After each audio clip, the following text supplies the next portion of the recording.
Hi అండి, welcome to my channel homely heaven. మీలో first time నా ఛానల్ చూస్తుంటే please like, share and subscribe. ఈరోజు నుంచి వారాహి నవరాత్రులు స్టార్ట్ అయినాయి కదండి. నేను కూడా ఈరోజు నుంచి స్టార్ట్ చేశాను.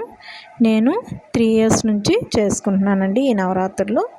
నేనైతే ప్రతి సంవత్సరం చాలా మనస్ఫూర్తిగా చేసుకుంటానండి ఈ నవరాత్రులు. అయితే ఈ నవరాత్రులు చేసుకుంటే మనకి ఇంట్లో చాలా ప్రశాంతతగా ఉంటుందండి. ఇంట్లో కూడా ఎటువంటి చెడు ఇవి కూడా ఉండవండి. మనకి వారాహి దేవుని పూజిస్తే మెయిన్గా ఎటువంటి దోషాలు ఉండవండి.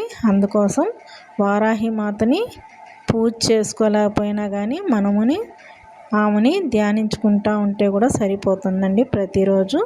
నేనైతే ఈరోజు ప్రసాదంగా గుగ్గిళ్ళను పానకం పెట్టాను. తర్వాత నేను ఈరోజు డ్రై ఫ్రూట్స్ తీసుకుందామని షాప్కి వచ్చానండి.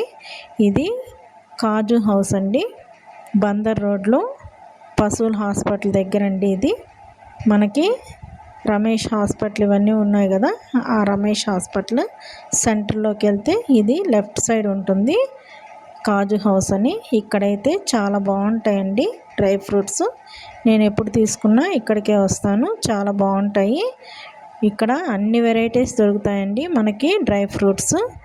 స్ట్రాబెర్రీ, కివీ ఫ్రూట్, మళ్ళీ అన్నీ మ్యాంగోతో సహా దొరుకుతాయండి డ్రై ఫ్రూట్. ఇక్కడ అన్నీ చాలా ఫ్రెష్గా ఉంటాయి, క్వాలిటీ చాలా బాగుంటుందండి. నేనైతే ఎప్పుడు తీసుకున్నా ఇక్కడే తీసుకుంటాను కాబట్టి ఈరోజైతే తీసుకుందామనేసి ఇక్కడికి వచ్చానండి. మనకి ఎవరికైనా కావాలంటే వీళ్ళు అదర్ స్టేట్స్కి కూడా పంపిస్తారంటండి. కాబట్టి నేనైతే ఇక్కడికి వచ్చి ఈరోజైతే తీసేసుకున్నాను. వీళ్ళందరూ ఇక్కడ స్టాఫ్ అండి. సరదాగా వీళ్ళని కూడా కూర్చోపెట్టి వీడియో తీశాను. వాళ్ళందరూ చాలా హ్యాపీగా ఫీల్ అయ్యారండి. ఎందుకంటే వాళ్ళకు కూడా సరదాగా ఉంటుంది కదా ఇలాగా వీడియోస్లో కనిపించాలని. అందుకోసమని వీళ్ళని కూడా కూర్చోబెట్టి అయితే నేను వీడియో తీశానండి. అందరూ చాలా హ్యాపీగా ఫీల్ అయ్యారండి. Thanks for watching.